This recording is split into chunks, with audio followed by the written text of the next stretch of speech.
Baghdad شریف میں ایک غریب موچی رہا کرتا تھا۔ اس موچی کی یہ خواہش تھی کہ موت آنے سے پہلے اللہ مجھے حج کی سعادت عطا کرے۔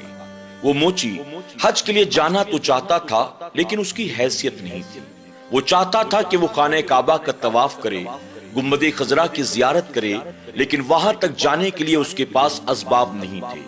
اس غریب موچی نے حج پر جانے کی نیت سے پوری زندگی ایک ایک روپیہ کر کے جمع کیا، یہاں تک کہ ایک طویل عرصے کے بعد اس کے پاس اتنی رقم جمع ہو گئی جتنی رقم سے وہ بآسانی حج کے لیے جا سکتا تھا۔ جب اس نے دیکھا کہ میرے پاس پیسے اکٹھا ہو چکے ہیں تو اس نے حج پر جانے کی تیاری شروع کر دی، یہاں تک کہ اس نے ایک دن اپنے گھر تمام لوگوں کو جمع کر کے ان کی دعوت کی۔ دعوت میں اس کے پڑوسی بھی آئے، علماء بھی آئے، رشتہ دار بھی آئے، دوست احباب بھی آئے۔ دعوت کھانے کے بعد مسجد کے امام صاحب نے کہا کہ تم نے حج پر جانے کی ساری تیاریاں تو کر لی ہیں، سامان کے ساتھ ساتھ تم نے لوگوں کی دعوت کا اہتمام بھی کر لیا، لیکن میرا مشورہ یہ ہے کہ حج پر جانے سے پہلے تم تمام لوگوں سے ملاقات کر کے ان سے معافی تلافی بھی کر لو۔ یعنی اگر تم نے کسی کا دل دکھایا ہے، اگر تم سے کوئی ناراض ہوا بیٹھا ہے تو تم حج پر جانے سے پہلے اس سے معافی مانگ لو۔ امام صاحب کے مشورے پر دوسری صبح اٹھنے کے بعد اس غریب موچی نے ایک ایک آدمی کے گھر پر جا کر ان سے معافی تلافی کرنی شروع کی۔ یعنی ہر کسی کے دروازے پر جاتا، دستک دیتا، دروازہ کھلتا تو کہتا کہ میں حج پر جانے والا ہوں، اگر جانے انجانے میں مجھ سے کوئی آپ کی دل آزاری ہو گئی، غلطی ہو گئی تو مجھے معاف کر دینا۔ وہ لوگوں سے معافی مانگتا مانگتا اپنے شہر کی سرحد تک پہنچ گیا۔ اس نے دیکھا کہ وہاں پر بھی ایک مکان موجود ہے۔ اب اس نے سوچا کہ میں انہیں جانتا پہچانتا تو نہیں ہوں، لیکن جہاں میں نے سب سے معافی تلافی کی، چلو ان سے بھی معافی مانگ لیتا ہوں۔ وہ جا کر ان کے دروازے پر دستک دیتا ہے، اندر سے کسی خاتون کی آواز آئی، کون؟ اس شخص نے اپنا نام بتایا اور کہا، میں حج پر جانے والا ہوں، آپ کے پاس میں معافی مانگنے کے لیے آیا ہوں۔ اندر سے خاتون نے کہا کہ ہم تمہیں جانتے پہچانتے نہیں ہیں، پھر معافی کس بات کی؟ اس شخص نے کہا، چونکہ میں حج پر جا رہا ہوں، حج پر جانے سے پہلے حاجی کو چاہیے کہ وہ لوگوں سے ملاقات کرے، ان سے معافی مانگ لے، بس اسی کے تحت میں آپ کے دروازے پر آیا ہوں۔ اگرچہ آپ مجھے نہیں جانتی ہیں لیکن پھر بھی آپ اللہ کے واسطے مجھے معاف کر دیں۔ جب اس موچی نے خاتون سے یہ بات کہی تو اندر سے جواب آیا، جاؤ، ہم نے تمہیں معاف کیا، اللہ تعالیٰ بھی تمہیں معاف فرمائے۔ اب اس غریب موچی نے یہ دیکھا کہ ان کے گھر سے گوشت کی خوشبو آ رہی تھی۔ اس نے آواز دے کر کہا، بہن، آپ کے گھر میں جو گوشت بن رہا ہے کیا آپ تھوڑا سا مجھے بھی دے سکتی ہیں؟ اس کی خوشبو بہت اچھی ہے۔ تو اندر سے خاتون نے کہا، میرے بھائی، کاش ایسا ہوتا کہ میں یہ آپ کو کھلا سکتی، میں معافی چاہتی ہوں، میرے گھر میں اس وقت جو گوشت پک رہا ہے یہ تمہارے لیے جائز نہیں ہے، یہ تمہارے لیے کھانا حرام ہے۔ اللہ اکبر۔ جب موچی نے سنا تو کہنے لگا، کیا آپ مسلمان نہیں ہیں؟ خاتون کہنے لگی، اللہ کا بے پناہ کرم اور احسان ہے، ہم مسلمان ہیں، ہم اللہ کے ماننے والے ہیں، اللہ کے پیارے محبوب صلی اللہ علیہ وسلم کے ماننے والے ہیں، لیکن یہ گوشت آپ کی خاطر حرام ہے اور ہماری خاطر حلال ہے۔ یہ سن کر موچی بڑا حیران ہوا۔ اس نے کہا، جب دین ایک ہے، اللہ اور اس کے رسول ایک ہیں، تو شریعت کا حکم بھی ہم دونوں کے لیے ایک ہی ہے۔ جو گوشت میری خاطر حرام ہے، میری بہن، وہ تیری خاطر حلال کیسے ہو سکتا ہے؟ اس عورت نے کہا، دراصل بات یہ ہے، میرے شوہر کا انتقال ہو چکا ہے، میرے گھر میں کمانے والا کوئی نہیں، ایک طویل عرصے سے ہم جیسے تیسے اپنی زندگی کو گزار رہے تھے، میرے گھر میں میری 2 بیٹیاں ہیں، ہم 3 دن کے بھوکے ہیں، ہمارے گھر میں کھانے کو کچھ بھی نہیں۔ آج جب مجھ سے میری بیٹیوں کی بھوک برداشت نہ ہوئی تو مجبوراً میں گھر سے باہر نکلی اور میں نے دیکھا راستے میں ایک کھچر مرا ہوا پڑا تھا، مجبوراً میں نے اس کے جسم سے کچھ گوشت کا ٹکڑا کاٹا، اسے اپنے گھر لے کر آئی، اور اس وقت اپنی بچیوں کی جان بچانے کے لیے، ان کی بھوک کو مٹانے کے لیے میں اسی مرے ہوئے مردار کھچر کے گوشت کو پکا رہی ہوں۔ ہم غریبوں کے لیے، چونکہ ہم 3 دن سے بھوکے پیاسے ہیں، شریعت نے اسے حلال قرار دیا ہے، لیکن تمہاری خاطر وہ گوشت حرام ہے۔ اللہ اکبر۔ جب موچی نے یہ سنا کانپ گیا۔ اس نے کہا میری بہن مجھے معاف کرنا، مجھے نہیں معلوم تھا کہ آپ کے گھر کے حالات ایسے ہیں۔ اللہ اکبر۔ وہ موچی اپنے گھر واپس جاتا ہے۔ حج کی خاطر اس نے جو مال جمع کیا تھا، اس نے جو کچھ بھی سفر کا سامان اکٹھا کیا تھا، وہ سب کا سب اٹھاتا ہے، لے کر آتا ہے، دروازے پر دستک دیتا ہے۔ خاتون نے کہا کون؟ موچی نے کہا میں آپ کا بھائی ہوں، آپ کی مدد کے لیے آیا ہوں، خدا را دروازہ کھولیں۔ اس عورت نے دروازہ کھولا۔ اس غریب موچی نے اپنا سارا سامان اس کی دہلیز پر رکھ دیا اور کہا لو، اللہ تعالیٰ نے چاہا تو اس کے ختم ہونے سے پہلے کچھ نہ کچھ اور انتظام ہو جائے گا۔ اس عورت نے کہا یہ ساری چیزیں تم کہاں سے لے کر آئے ہو؟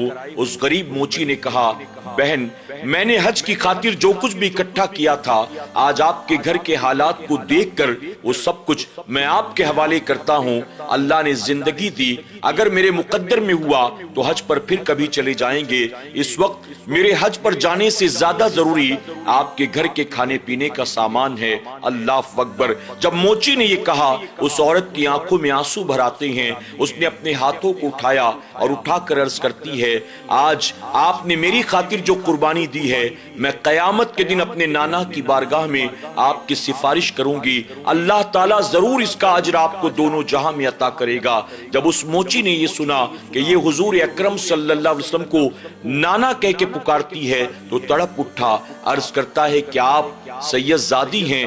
وہ خاتون کہتی ہیں ہاں، اللہ کا احسان ہے، اللہ نے مجھے اپنے محبوب کی آل میں پیدا کیا اور یہی وجہ ہے اپنی خاندانی نسبت کی وجہ سے میں کسی کے سامنے ہاتھ نہیں پھیلا سکتی، میں زکوٰۃ فطرہ لوگوں سے مانگ نہیں سکتی اور مجبوری نے لا کر ہمیں یہاں کھڑا کر دیا۔ اللہ اکبر۔ بہرحال وہ موچی اجازت لے کر واپس اپنے گھر آتا ہے۔ حجاج اکرام کی قافلے بغداد سے مکہ معظمہ کی طرف روانہ ہوتے ہیں، لیکن وہ موچی اپنے گھر کا دروازہ بند کر کے گھر میں بیٹھا رہتا ہے۔ لوگ انتظار میں تھے بھلا یہ کب جائے گا، یہ کب جائے گا۔ موچی اپنے گھر سے باہر نہیں نکلتا۔ اب لوگوں نے تانا دینا شروع کر دیا۔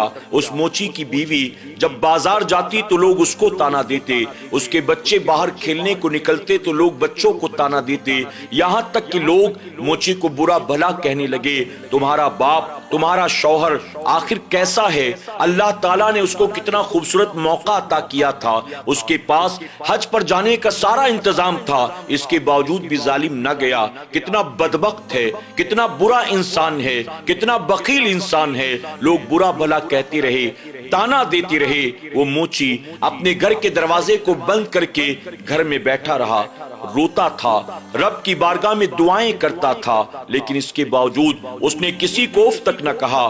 حج کا موقع آتا ہے، مکہ معظمہ میں پوری دنیا سے حجاج اکرام کے قافلے پہنچے۔ ان آنے والوں میں خواجہ بختیار کاکی رحمت اللہ تعالی علیہ بھی تھے۔ آپ اپنے مریدوں اور شاگردوں کے ساتھ مکہ معظمہ پہنچے تھے۔ حج کے ایام شروع ہو گئے۔ حجاج اکرام ایک ایک کر کے حج کے ارکان کو ادا کر رہے تھے، یہاں تک کہ جب وہ لوگ حج سے فارغ ہو گئے، خواجہ بختیار کاکی رحمت اللہ تعالی کے مریدوں نے کہا حضور اب واپسی کا وقت قریب ہے، آپ ہمارے ساتھ چلیں تاکہ ہم اپنوں کے لیے کچھ تحفہ وغیرہ خرید لیں، کچھ کھجوریں، زمزم لے لیں۔ اس پر خواجہ بختیار کاکی نے فرمایا مجھے کوئی خریداری نہیں کرنی، تم لوگ جاؤ، میں خانہ کعبہ کے پاس جاتا ہوں، میں اللہ کی بارگاہ میں دعا کرنے کے لیے جا رہا ہوں۔ یہ کہہ کر خواجہ بختیار کاکی رحمت اللہ تعالی خانہ کعبہ کے سائے میں آ کر بیٹھ گئے، اللہ کی بارگاہ میں ہاتھ اٹھا کر دعائیں مانگ رہے تھے۔ آپ فرماتے اچانک میں نے دیکھا آسمان سے دو فرشتے اترتے ہیں، خانہ کعبہ کے قریب آ کر کھڑے ہو گئے۔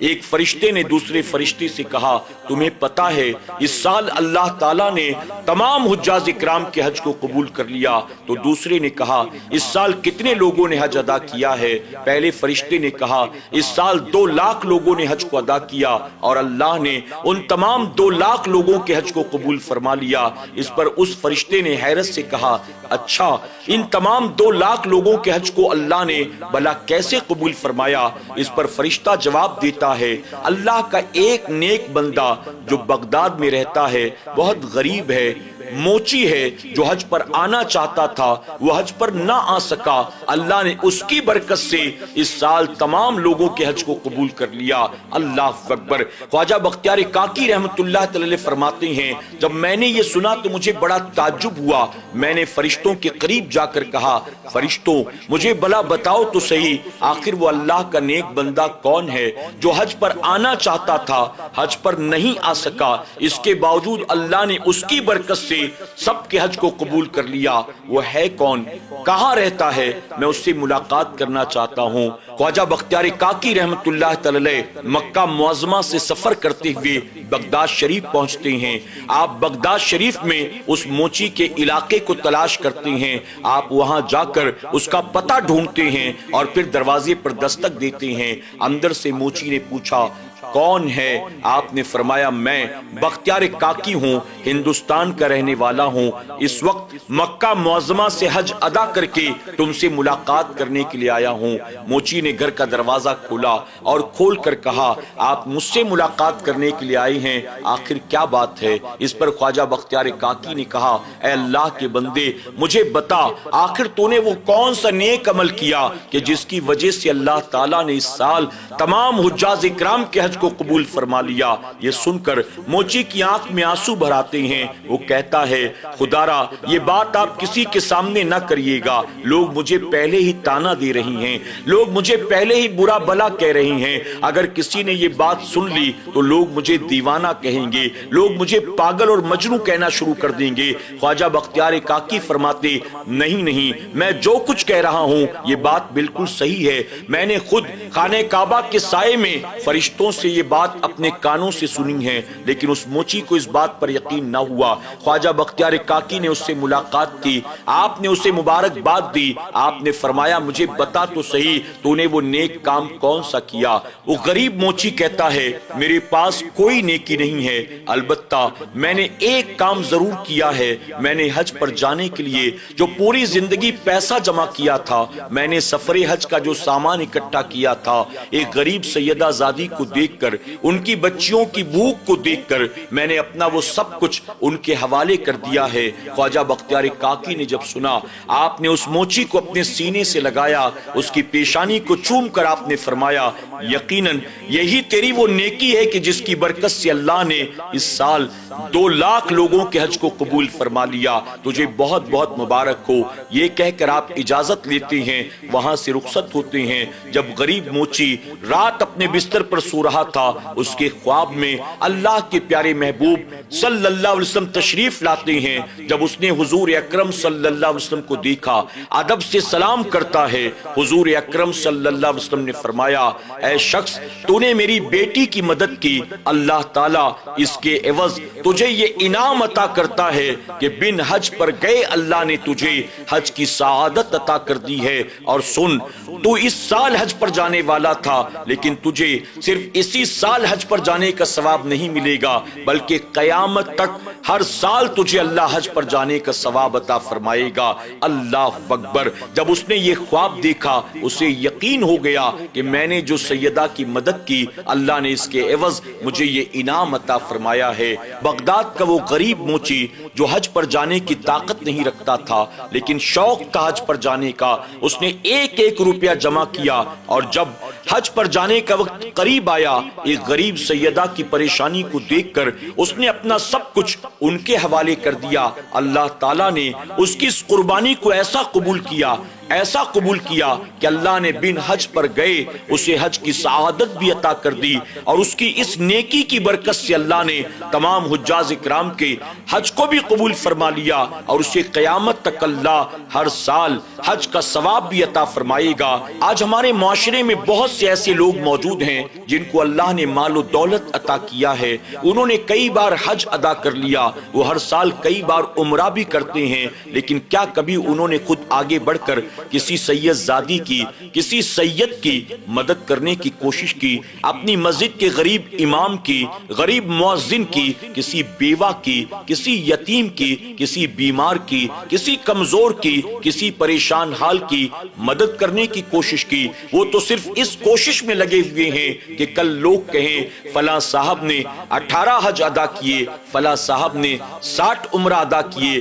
فلاں صاحب تو ہر سال رمضان شریف میں عمرہ کے لیے جاتے ہیں، فلاں صاحب تو ہر سال ربیع الاول میں عمرہ کے لیے جاتے ہیں، فلاں صاحب تو سال میں نہ جانے کتنی بار عمرہ کرتے ہیں، ہر سال حج کرتے ہیں۔ وہ صرف اسی کے چکر میں لگے ہوئے ہیں، جبکہ ان کے اپنے خاندان میں، ان کے اڑوس پڑوس میں کئی ایسے ضرورت مند ہوں گے جو لوگوں کے سامنے ہاتھ نہیں پھیلاتے، لیکن اس کے باوجود یہ بڑھ کر ان کی مدد نہیں کرتے بلکہ خود حج اور عمرہ پر عمرہ کرتے چلے جا رہے ہیں۔ اللہ ہمیں اور آپ کو ضرورت مندوں کی، غریبوں کی، پریشان حالوں کی مدد کرنے کی توفیق عطا فرمائے۔ یقیناً حج کریں گے اللہ ثواب عطا فرمائے گا، لیکن کچھ ایسے بھی اللہ کے نیک بندے ہیں جو اخلاص کے ساتھ غریبوں کی مدد کرتے ہیں اور اللہ بن حج پر گئے انہیں حج کی سعادت عطا کرتا ہے۔ اللہ ہمیں اور آپ کو ایسی کہانیوں سے سبق حاصل کرنے، اپنی سوچ اور فکر کو بدلنے کی توفیق عطا فرمائے۔ آمین یا رب العالمین۔